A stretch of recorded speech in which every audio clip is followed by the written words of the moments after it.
Hi, everybody. My name is Natalie Yeadon. I'm the co-owner and CEO with Impetus Digital. We've built some of the best-in-class asynchronous and synchronous virtual collaboration and communication tools. We work with life science companies from across the globe over the past 13 years to do things like virtual advisory boards, medical education events, virtual steering committees for investigators, using our Insight platform, using a series of these different touch points. And with our recent launch of our Insight events, companies are running large corporate hackathons, MSL and sales training and everything in between. But more importantly, we really believe at Impetus that everything starts with a conversation. And from these big, hairy, audacious conversations, we can work with some of the digital provocateurs, the leading edge thinkers, the thought leaders in healthcare, so that we can all work to collectively and positively disrupt the healthcare system that we find ourselves in. But it shouldn't just stop at this conversation. We really need to maintain it and sustain it. It's precisely the reason we've developed our platform with a series of asynchronous and synchronous touch points over time with payers, patients, allied healthcare providers, physicians, so we can work with stakeholders to push agenda items, produce policies, procedures, and move these ideas going beyond the pill concepts, so that we can come up with something that's truly innovative and creative and something that we can all embrace. So I'm really thrilled to have a couple of these digital thought leaders at the table today. I'd like to introduce you to Philip Poulidis. He is actually an experienced technology executive, board member, entrepreneur, and a startup investor with a demonstrated history of accomplishments in the Internet of Things, semiconductors, digital health, and enterprise SaaS markets. His career spans over 25 years between Canada and the US, including 5 years in Silicon Valley. Philip is actually has held senior executive positions in publicly listed tech companies, including Marvell and BlackBerry, with P&L responsibilities of over $1 billion, as well as being the founder and CEO of multiple startups. Philip co-founded ODAIA, which is a company that we're going to be speaking about today. It's a spin-out from the University of Toronto to commercialize an AI-powered customer data platform, or a CDP. And that is pioneering the combination of process mining, customer journey mapping, and artificial intelligence to deliver goal-driven commercial insights and process automation to the pharmaceutical industry. Alongside Philip, we also have Orchid Jahanshahi. And Orchid is a persuasive and passionate commercial leader with extensive experience in marketing management, sales management, and global brand strategy in the pharmaceutical and biotech sectors. She has held numerous progressive roles in bringing specialty and primary care treatments to healthcare professionals in various therapeutic areas.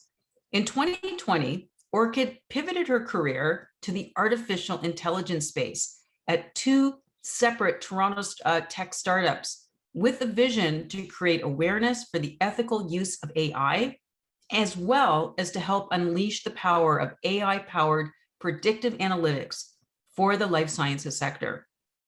In her current role, Orchid's role as the VP Life Sciences at ODAIA, Orchid is responsible for the sales and marketing strategy of a product called Maptual, which we're going to dig into today. This is a SaaS customer data platform designed specifically to automate real-time insights with AI ML for the biopharm industry. So welcome, Philip and Orchid. So happy to have you on our show today. Thanks, Natalie. Great to be here. Thank you Thanks, so Natalie, much. Awesome. Philip, what a fantastic career trajectory, doing all kinds of really cool things, including having been at Silicon Valley and everything in between. Tell us what got you working with U of T. Tell us a little bit about that trajectory and why you decided to start the spin-off company, ODAIA. Yeah, so first of all, Natalie, thank you so much for having us today. It's a real pleasure to be here to dive deeper into what we do and how we can help pharma companies. In terms of what led to the creation of ODAIA, it's actually multiple roads that led to this. My background, as you mentioned, I've got a lot of experience in the technology arena. And within digital health in particular, I've been involved, fortunate enough to have been involved with a company called Lark Health down in Silicon Valley, whom I've been advising for the past 6 years. And that's what really got me interested in, in the digital health space. And then just about 2.5 or so years ago, I was contacted by a good friend of mine who is a co-founder at ODAIA, Helen Kontazopoulos, also an associate professor at the University of Toronto, where she exposed me to some great work that was being done within the university by two researchers, also co-founders of ODAIA, around what you described earlier, which is this intersection of process mining big data sets in enterprise to uncover customer journeys, and then layer AI on top of that to start predicting those journeys and what companies need to do in order to change the trajectory of those journeys. So, we set off on a course to apply that in industry, and we settled on pharma as being a really good fit for the problems that we're trying to solve. Absolutely love it. And Orchid, you equally have a really interesting background. Tell us a little bit about how you made that pivot, why you made the decision, and how you ever got interested in AI in the first place. Wow, that's a big question. I could take a whole hour describing my journey, but I won't. So I was in pharma, biotech for, I would say, almost 30 years. And I led different functions in sales and marketing. I actually was a sales rep. I was a product manager, spent some time in global. And one of the things that always struck me is that, the holy grail of pharma, which is give the right message to the right customer at the right time through the right channel. I mean, we all said that and we all wanted to do it, no matter which company I worked at. Unfortunately, during the time I was in marketing, I wasn't really able to do that. It was kind of like half of the marketing stuff worked and half of it didn't. And then in terms of sales, there was a lot of guesswork. There was a lot of assumption. There were a lot of survey-based data in terms of how we did our segmentation, very much a top-down process. And I felt that even though we managed to get to a point where we agreed with the sales team or marketing in terms of what the segments were, at the end of the day, we were doing the same thing to everyone. Spaghetti on the wall, as a friend of mine calls it.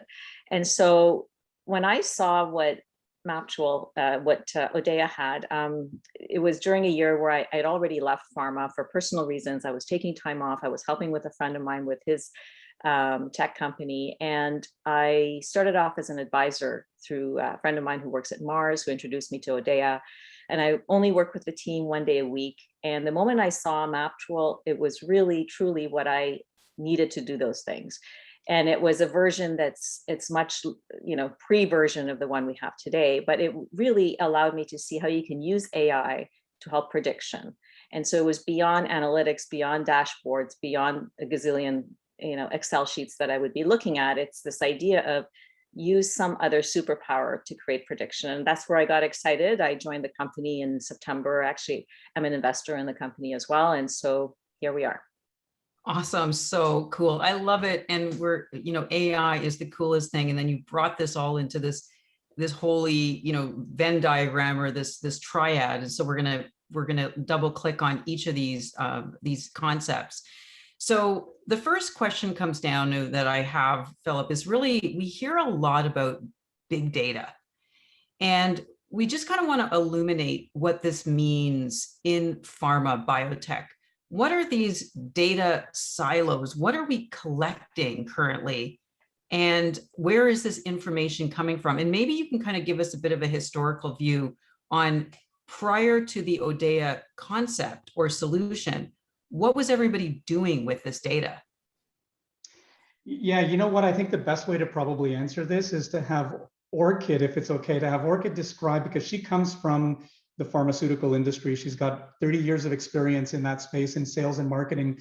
Maybe briefly, Orchid, if you can describe the process that the sales and commercial teams go through in their territory planning, and just in terms of getting the right message to the right physician at the right time. If you can frame that problem, and then I can describe from a technology standpoint what it is we do and how we solve that problem. I think that's a great concept.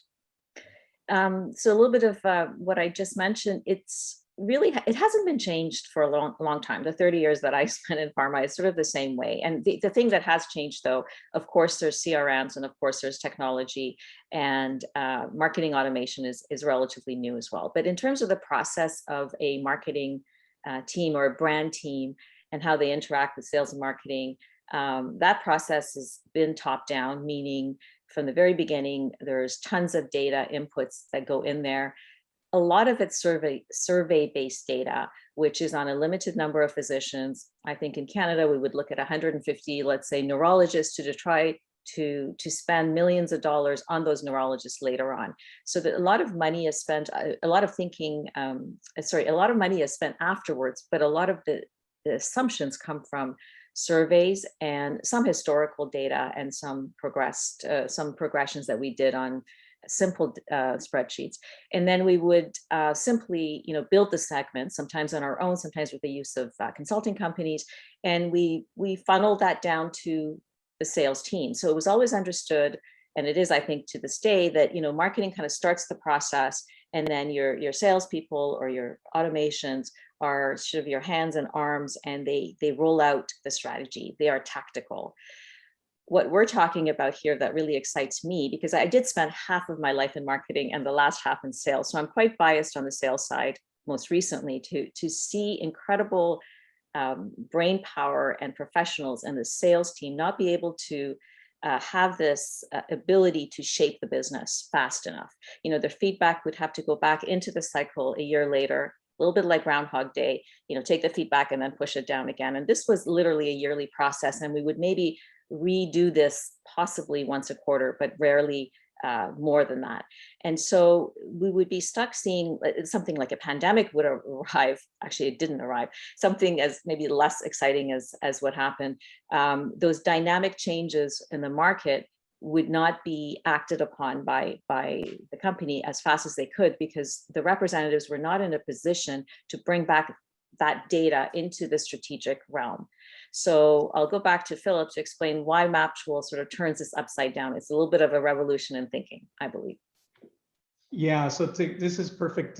So with that foundation, over the last number of years, the one thing that I think is undisputed is that the volume of data being collected by pharma companies has grown exponentially. So this includes data on the HCP engagement, so the healthcare professional engagements, whether it's captured in CRM or in the marketing automation platforms, patient support program data, data from claims, prescription transaction data, and even information on physician, key opinion leaders, and in terms of their influence within their field.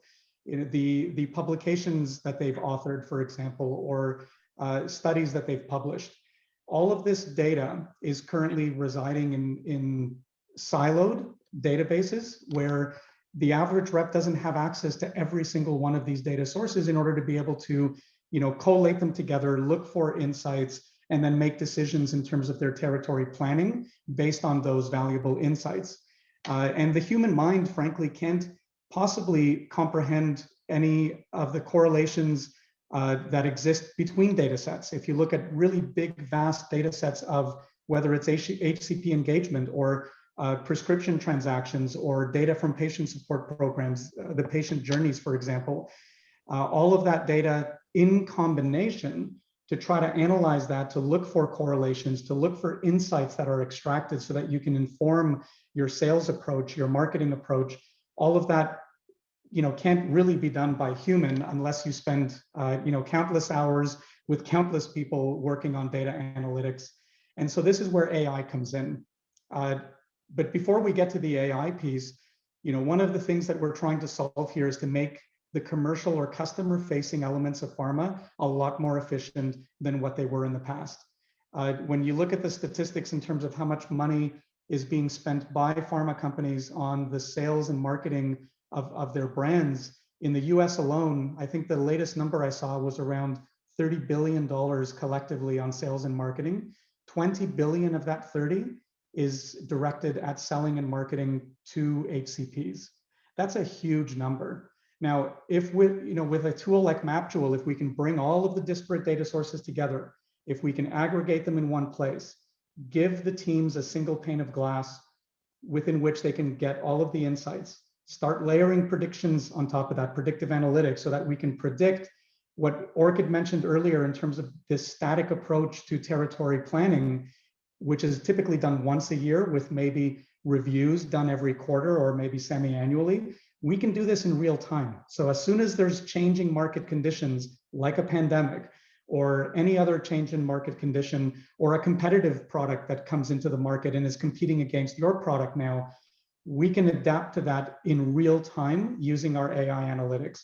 And this is really what we're talking about, is saving time, saving the energy that goes into planning, and hopefully reducing that $20 billion spend by 5, 10, 15, 20%, so that that can be applied back into drug discovery, patient care, where there's going to be a really big impact. I absolutely love it. So Maptual is a really interesting concept around a singular interface dashboard that everybody can leverage for a dynamic review of what is happening with their customers. So I'm just curious, Orchid, on that note, is how are, we were talking about all these disparate siloed data sets. I'm just curious on how ODAIA comes into it. A pharmaceutical company approaches you and says, yes, we want to use this new dashboard. We want to do things differently in how we're engaging with our stakeholders.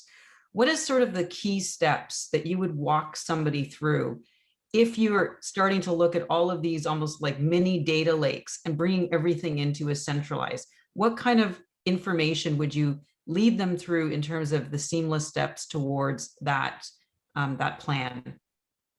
Okay, I'll take it back a little bit before we even would engage on talking about data. There's a lot of, I guess, there are a lot of questions as to how we would even bring this to a company and where they are in their journey of wanting to do digital transformation. So our experience has been, and we've talked to many companies by now, everyone's at a very different stage of that. However, every single company that I know of in Canada operating or in the US has data, and a lot of data. And so one of the questions that comes out right away is, we don't have enough data, or our data's all over the place, our data's dirty, we don't like our CRM data. That exists across all organizations. So it's actually surprising when you dig in, where that data exists and how easy it is to access. But even before that, it's important to come to that organization with where they have a need and a use case. And of course, every pharma company right now has a need. Pharma's taken a hit since COVID. Sales reps are not in front of customers, at least in Canada. So there's even a bigger need to get this right. But there has to be a use case here that makes sense. Where we get in trouble, I think collectively, is where we go down the road of just talking about the data and how this works. And then it becomes almost, in the world of pharma, it becomes something like a CRM kind of transformation. And I think then it goes into sometimes a digital team that looks at it. And those teams could be pretty massive right now, because pharma in some cases has decided to do this themselves. So then we compete a little bit with those teams, and then the value gets lost. Where we have success is where we can go in and, first of all, talk about a use case. Let's just pick a disease like rheumatology, where you have deep data, tons of competition, where you need to compete and really understand and bring people from a cross-functional group. That is a huge learning for us. So the brand team needs to really understand the value of this and want it. The sales team, I think in most cases, we've done our research, when we talk to my old peeps in sales, they love it. So, but they have to be pulled into this.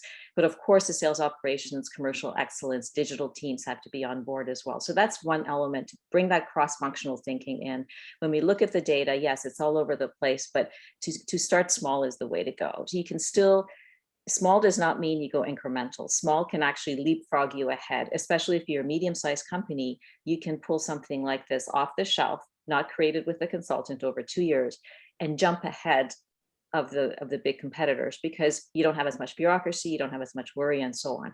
So for instance, just staying with prescription data, or staying with your PSP, patient support program data, and then allowing us to bring more data to that by itself allows you to start, and then you can add certain amounts. But we as a company do help integrate and pull the data together. And then I guess, I don't know if I'm answering your question, Natalie, it's very much a modular approach. It's not something where we come in and say, here it is. it's a quick modular approach. So you have to be ready to work with us pretty quickly as well. Yeah, so I think you highlighted a couple of really important concepts there, Orchid, and that is one is it is a customized process on a use by use, or case by case basis. And in addition, you need to have identified leads, and it has to be cross-functional. And I think without that, it makes it a very difficult, overarching company-wide project. And like you were saying, won't be as successful. So I think that those are two really key points. Alongside of that, Philip, the other question comes down to is there's a lot of disparate software and technologies. I think companies are getting better, but the digital transformation and this confluence of change that has erected since COVID-19 is really beckoning people on to a more seamless approach and more interoperability. So how does ODAIA come in, besides with the consultative approach, understanding what the use case is and looking at the various siloed databases or data lakes that exist within that organization? How do you bring the various mechanisms into play so that you can basically encompass everything under your one system? Yeah, that's a wonderful question. And it's something I think within the tech industry, this has been, I guess, for the most part, solved by being API first or API driven. And for those who may be listening don't know what API is, it's an application programming interface where you basically define how two platforms are going to interface with each other, and you make that publicly available. So you publish that as an open API so that other companies can integrate, or other platforms can integrate with yours, and your platform can integrate with others. So we've taken this mindset right from the beginning. When we started building up the platform, it's completely an API-driven philosophy from the ground up. Even internally within our own system, we use an API approach. And even externally with regards to interfacing with other platforms, we use an API approach. And what that ensures is, and a lot of other tech companies and a lot of other tech stacks do the same thing. And going forward, I think it's just going to make it so much easier for us to be able to interface with other platforms very quickly. Whereas historically, you had to do a data dump from one platform and then a data ingest into another. With APIs, you can just do that seamlessly. You build those APIs in using the well-defined APIs that are already published, and then you're off to the races. So I think having that understanding, having a good grasp of what platforms you're choosing within your organization, making sure that you focus on that interoperability, of course, keeping in mind and going through the necessary audits to ensure that all of your partners are compliant with regards to data security and privacy, which of course is a given in the pharma industry, but shouldn't be forgotten. Besides that, I think placing an emphasis on interoperability, on integrations, and making sure that whoever you choose to work with has the ability and capability to interface with other platforms seamlessly. And that's not just on the data ingest side or data integration, but it's also on the user experience. So one example is that when we deliver the outputs from our platform to whether it's the commercial operations team or the marketing teams or even the sales field force, we can integrate back into their existing CRM, for instance. And so if they want to get the output of our AI platform in a user interface that they're familiar with, we can push it back into Viva or Salesforce, or they can use the Maptual user interface. So that's the kind of integration and flexibility that needs to be top of mind. Absolutely love it, Philip. Great description of that. Orchid, it's also interesting, we were talking about the ability to be flexible on the hardware and software piece of it and kind of the whole back end. A lot of questions probably come up, does this have to be managed on a server or is this on the cloud? My sense is, it's API based, so it's on the cloud. And so you don't have to have a lot of internal infrastructure to be able to manage it. But one of the things that's also interesting is some of the legacy frameworks of how pharma companies are governed. The way that we have traditionally done work, approved information, legal compliance departments, how sales and marketing interacts with, medical, et cetera. What sorts of suggested changes, modifications delivery systems do you sort of consult with your clients to consider as part of the digital transformation to enable these technologies to be better adapted, to be better adopted, and to make it much more seamless in terms of a more wide scope acceptance? What sorts of things does your company, ODAIA, do to get the mind shift and the mindset changed for this kind of work? That's such an amazing question.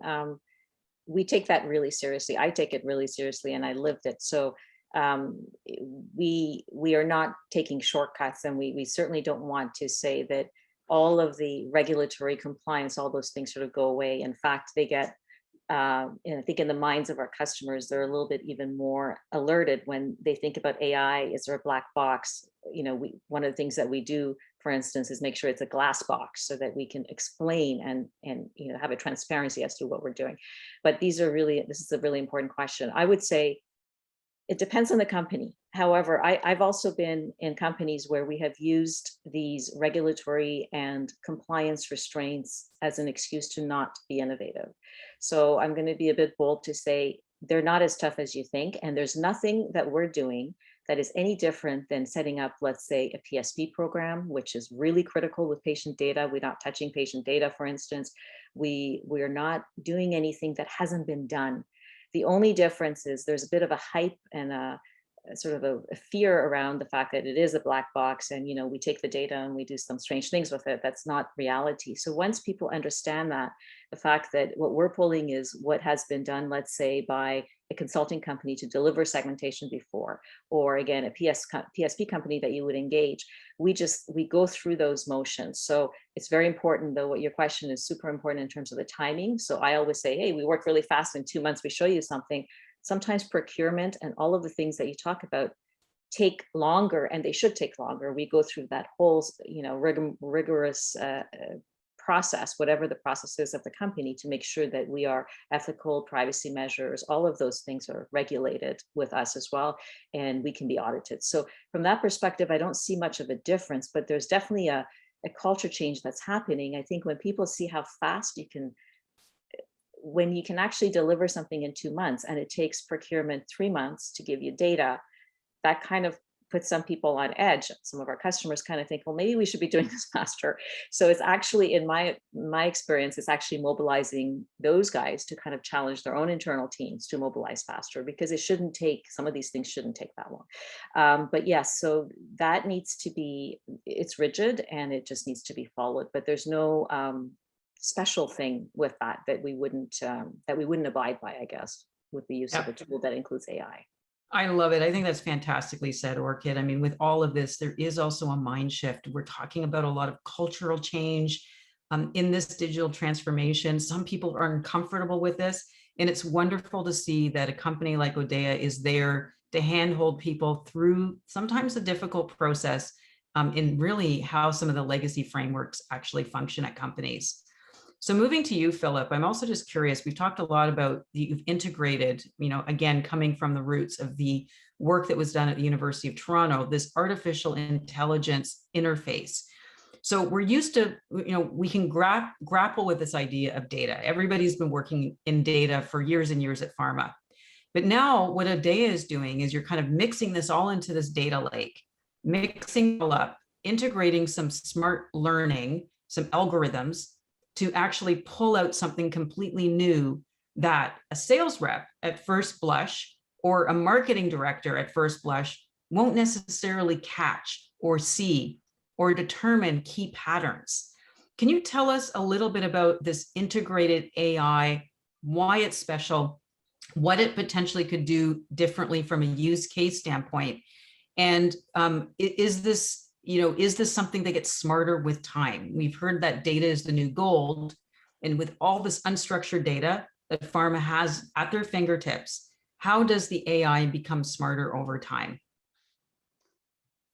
Yeah, so I guess I'll start from, you know, the type of data that we collect and we analyze, and then what we do with it in terms of the AI. You know, you mentioned, you know, the fact that I think Orchid mentioned the fact that a lot of people think that, you know, AI, and this is the case with a lot of AI solution providers, is that it's really a black box for the most part.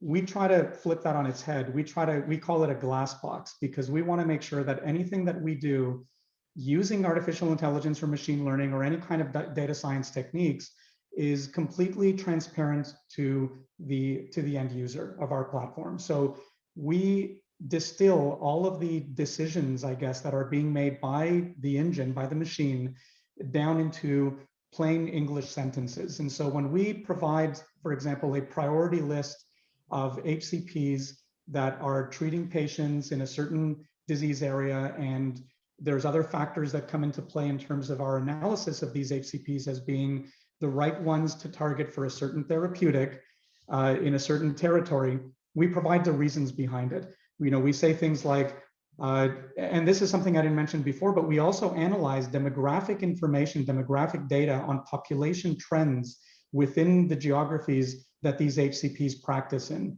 And so we look at, for example, and this is where we feature engineer our platform specific to the objectives of our customers. So if we have customers, for example, in rheumatology, and they've got, let's say, an indication on rheumatoid arthritis, and for a certain geographic area, we can actually look at the correlations between the population demographic changes over time, the prescribing behavior of the physicians historically. We can look at the patient support programs if they exist. We can look at claims data, and we piece all of that together to uncover insights that humanly wouldn't be possible, but a machine can actually say, hey, here's a physician or a group of physicians that you ranked pretty low in your list, but we think should be contacted right away. We think you need to focus on these physicians, and we explain the reasons why, whether it's the demographic profile of that region, whether it's their prescribing behavior on competing products or your products, the patient data that we may have access to. So all of those data elements come into play. We have approximately 250 plus features that we've engineered into the platform specific to the use cases of our customers in pharma. And so we've engineered the inputs into the AI around these 250 plus features, that include a lot of the elements I already talked about, in addition to the key opinion leader influence, for example, that a physician might have within their community, based on perhaps how active they are in contributing to research publications. So all of this comes into play, and we try to make it as transparent as possible in terms of our explanation of the reasons why we're making certain recommendations to the end user of the platform. That was really clear, Philip. I totally see that. And so I think this all probably transpires, like you were saying, the interoperability with whatever interface they want to use, be it the ODAIA interface, or if you're using Viva or some other CRM system. So I'm just curious, Orchid, on that final piece, which is the visualization. So at the end of the day, sales reps, MSLs, marketers are not necessarily data scientists. They need something that is simple and easy to use, visually appealing, yet gives them the right information to do the right things. Tell us a little bit about what the interface looks like and how easy or difficult is it to use? So it's almost like you were in our last customer meeting this morning.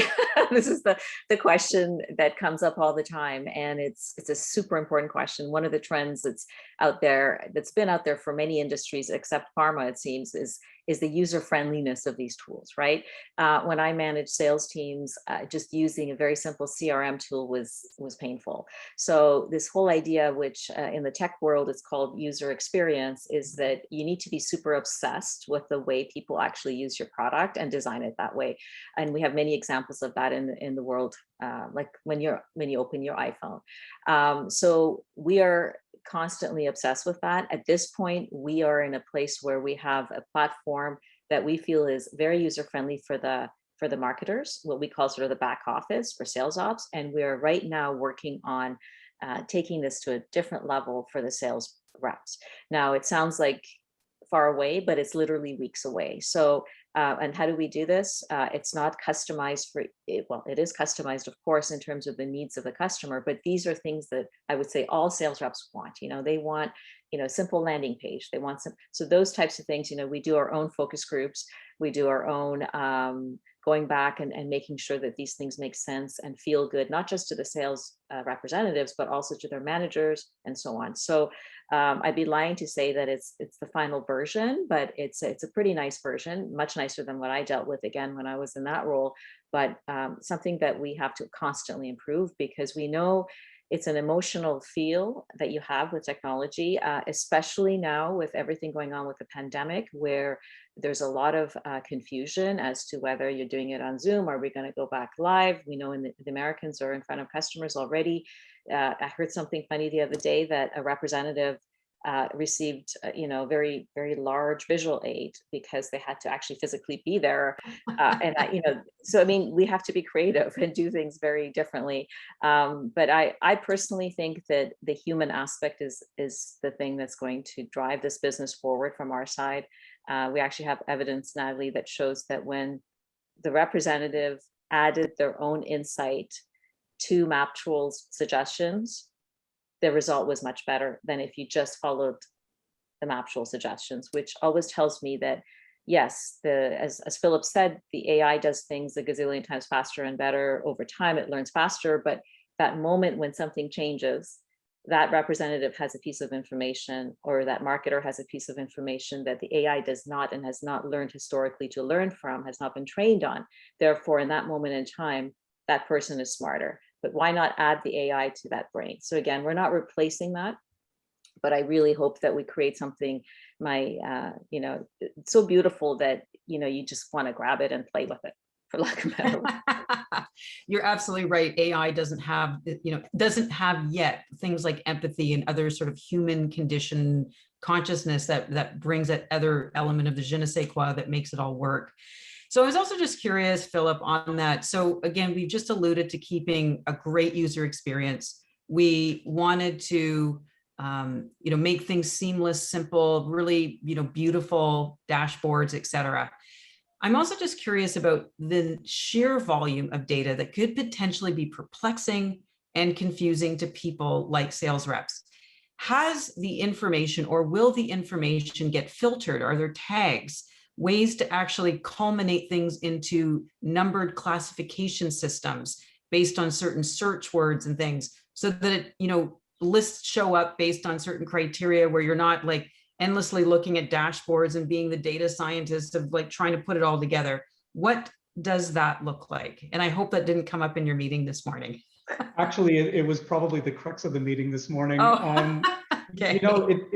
I'm gonna call out by first name only, because I don't want to reveal exactly who it is, but the one of the top sales reps in one of our customers, his name is Sean. He's the one who came up with this concept of, hey, let's simplify this priority list within a territory. If you're giving me who I need to be targeting by priority, and you're giving me the reasons why these priorities are the way they are, and you're giving me the best ways to engage with the HCP, whether it's virtual call, phone, email, because our AI can uncover that. Why not make it even simpler and come up with a power score? Just a single number that takes into account all of these different variables, all those 250 plus features that I referenced earlier, and distill it down into a single number. And so we did that. We initially started off with 0 to 100, and we were power scoring and ranking from 0 to 100. And then we simplified it even more. And now it's only 0 to 10 or 1 to 10. I don't think anybody is 0. So it's 1 to 10. And it changes dynamically based on the data that comes in. So you're absolutely right, Natalie. Simplification is key. There's a lot of noise out there. Our job, and I think that the job of MapTool is to remove the noise and uncover valuable insights that we can display in a very simple dashboard, in a single place, where if a field rep is doing a pre-call plan, and they're about to call on a physician, they want to very quickly get a glimpse of, what's happening with this particular physician. How many prescriptions have they written, for a particular brand over the last number of months? How are they doing on a competitive brand in terms of RX? What does that look like comparatively? Now, to do this pre-call planning, they have to go into maybe 3 or 4 different platforms in order to get the information that they need, including some of their own spreadsheets. Our goal here is to try to bring it all into one single dashboard. In addition, not just for the basic insights that you would need for your pre-call planning, but also insights, AI-driven insights to say, hey, have you thought about, here's the reasons why we think this one is important. Here's some recent trends or activity that we've realized is leading us to rank this one higher. That's what we feel is important, Natalie. And to your point, it needs to be simple. It needs to be a single pane of glass. And at the end of the day, we just want to make their lives so much easier so that they don't have to go to 3 or 4 different places to get the same amount of information. I love the vision, and I think it's brilliant coming up with a power number. How awesome. Orchid, I'm also just curious, we've talked a lot about the traditional ways that we have done the brand strategy and the plan of action, preceding the tactical plans and sort of that annual process that we painstakingly go through every year. And all of this culminating in the traditional ways we've been segmenting audiences with some of these age-old categories where we've talked about innovators and laggards, and they fit into this category. How can these new power numbers modify or change the categories that we are fitting people in? And how can we also start to drive this beyond the physician audience? Sometimes the larger audience has been way too broad for us to even consider to adding these segmentation or these prioritizations. Allied healthcare providers. We're seeing a much broader scope role of pharmacists. We've seen this especially with COVID-19, and even potentially patient advocates. What's your thoughts around what ODAIA is doing around new categories, new titles, new tags, and segmentation?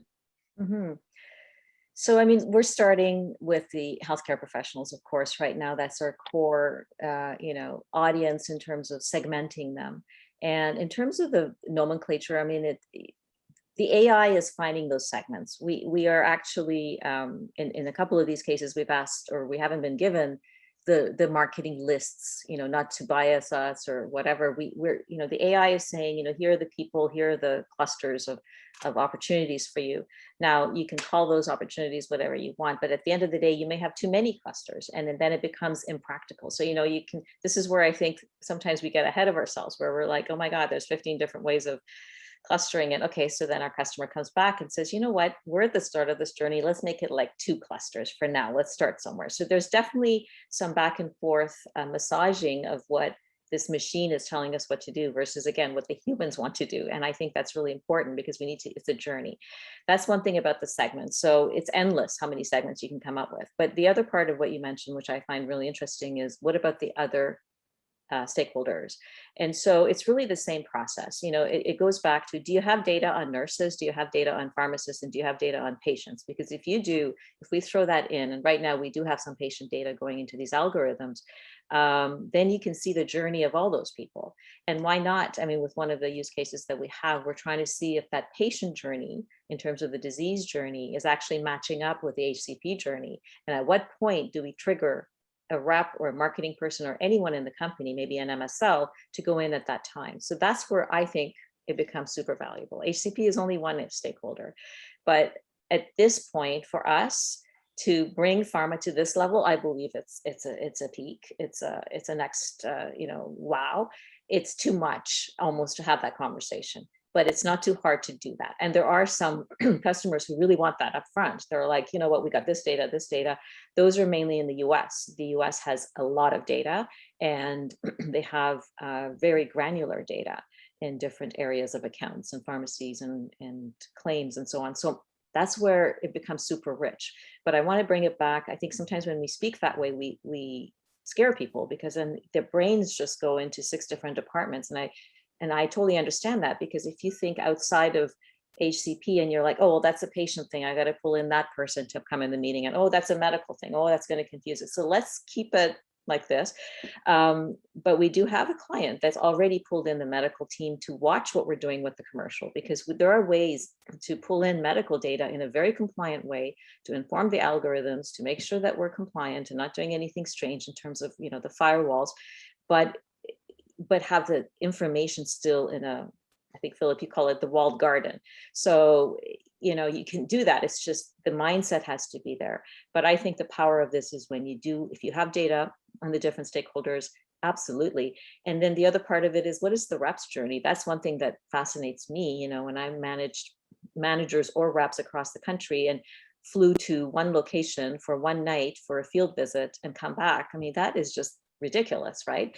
If I were a manager today and I'd look at the journey of my representatives or my managers through this, again, not to find out what they're doing, but just to understand how it could be of support, that would help me, because then I could do a little bit of A/B testing to see where my reps were doing, let's say, something and differently and where they were succeeding, and use that learning and moving it over to the ones who are maybe struggling. Again, not as a punitive thing, but as a learning and development thing. So there's all these opportunities, but I think the two things you just have to remember: do you have data? It doesn't have to be beautiful data, but is it deep, and is it longer than 6 months? And then you could just sort of decide, which area you want to go first in. So well said, Orchid. I love it. There are so many different legs to it, starting off with HCPs, but of course there's the whole other healthcare ecosystem. But I love the fact that you touched on the sales or the marketing or the MSL or the medical journey as well. And I think that oftentimes is forgotten. And I think that's brilliant, that one day ODAIA might be a solution for that as well. So I kind of want to linger on this a little bit more, Philip, on the whole idea around, we talked about micro segments, niches, sort of the old legacy way. We also talked about the power number. We also just discovered with Orchid that there's this possibility of bringing all kinds of other data. We talked, not only from the patient support programs, but real world evidence, patient registries, what's going on with investigators, the trials, like the list goes on. Will you, or do you see one day the traditional segmentation, categorization, the 1,000,001 different ways to filter being replaced outright by these power numbers? What is that going to look like in the future? I think the possibilities are truly endless. I think there's so much opportunity in being able to take what we're currently doing for pharma companies and helping them segment and cluster around HCPs. Going back to what Orchid mentioned in terms of extending that to, we're already starting to explore extending that to the medical science liaisons, MSLs, in addition to patient journeys. At the end of the day, what we're doing is using data and data science to understand the journey of a customer. And that customer could be an HCP, it could be a patient. And once we understand those journeys, and once we have enough data from all the different sources that we have access to, then we can start exploring the use of this for a lot of other use cases. And one example might be, down the road in the future, if we have more access to patient level data, we can start drawing up patient journeys, analyzing patient journeys, extracting insights from patient journeys, and then reflecting that back into the therapies themselves. And even further down the road from there, in terms of looking at, I guess the ultimate endpoint would be to have data that is even collected from medical devices, from IoT, let's say, that's in use by a patient, collecting data in terms of the outcomes, real world outcomes that are being collected by devices, whether they're implants or whatever it is, whether it's entered into a system by the user or whether it's just a wearable device. But being able to actually use those data points as well to draw up the journeys of those patients, of the therapeutics, of the different lines of therapy, perhaps over time, and then use that to go back and further uncover insights and recommendations that are driven by AI.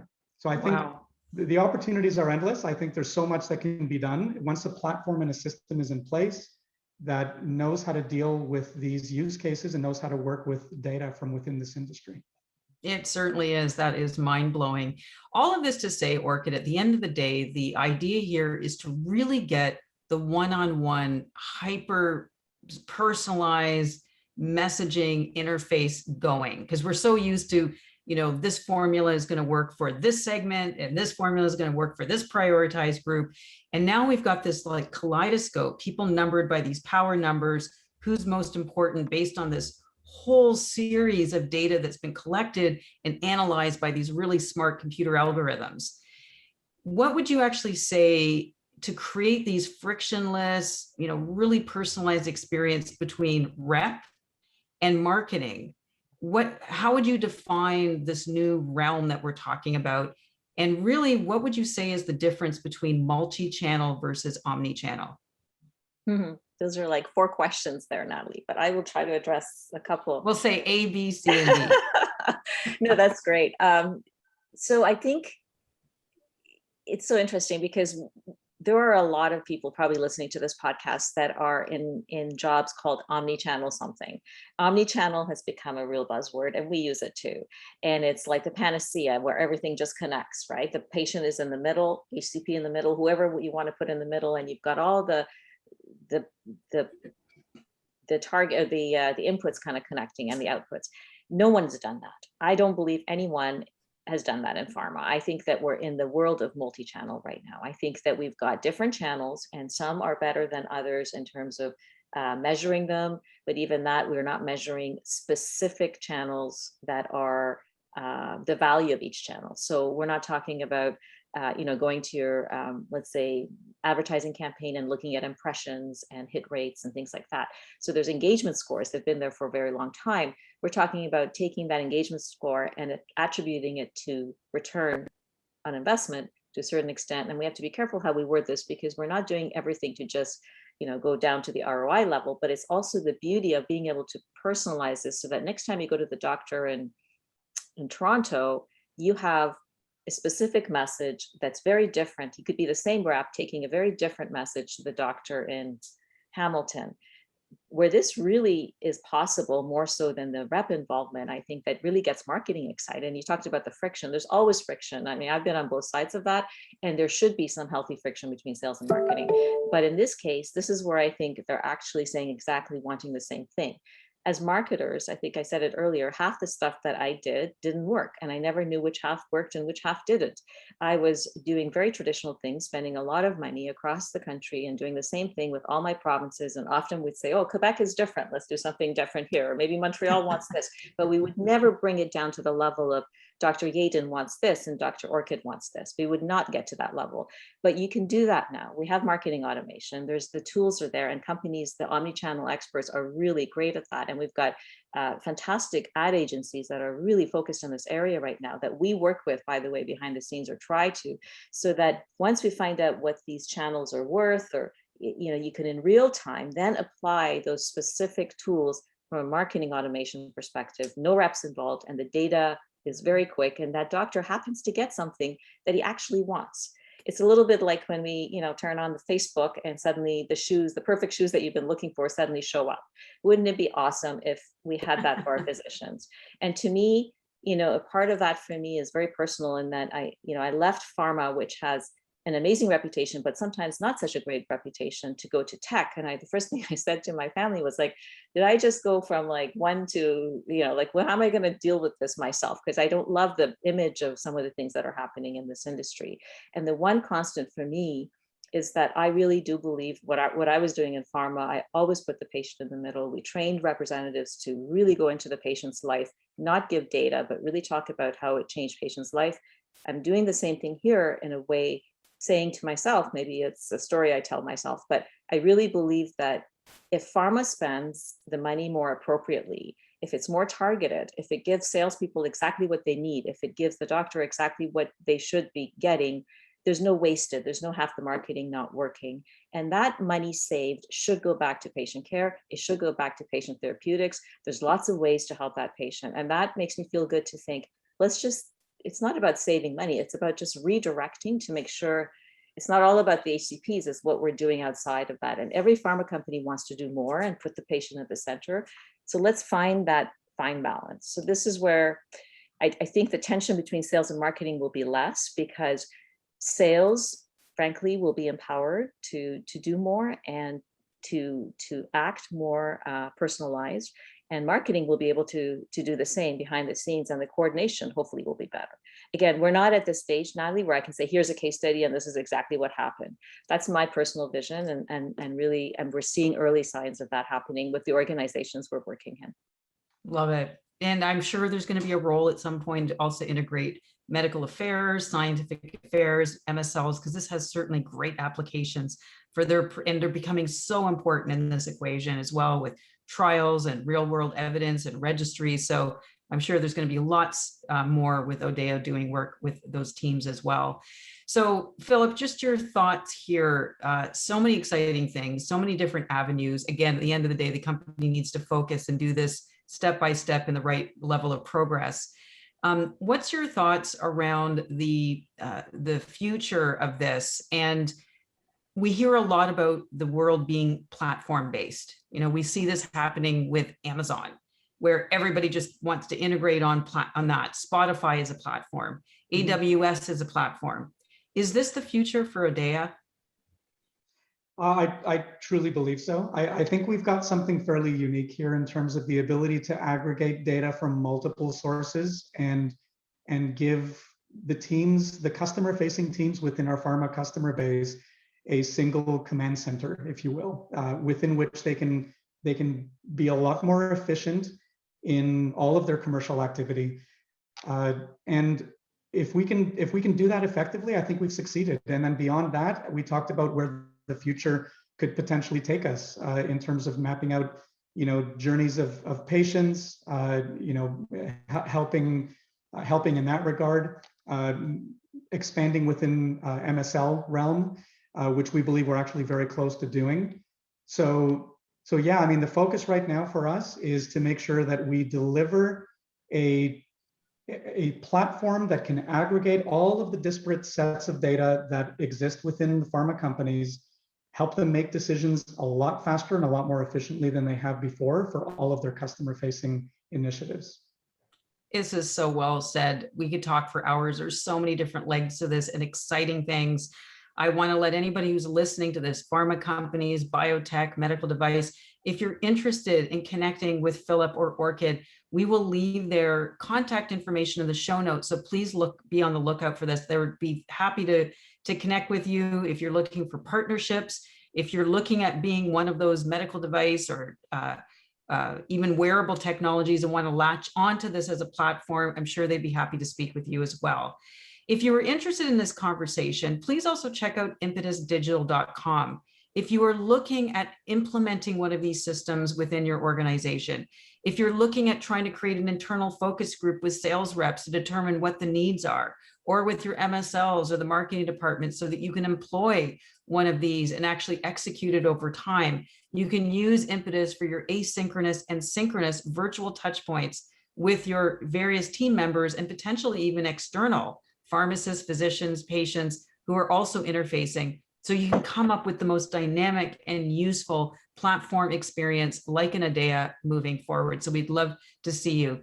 Please like and subscribe to our channel. We would love if you can leave us a review for our podcast so other people can also find us. We want to thank everybody for their time today. Thank you, Philip and Orchid. This was an outstanding conversation. We're certainly very excited for ODAIA and wishing everybody a wonderful day ahead.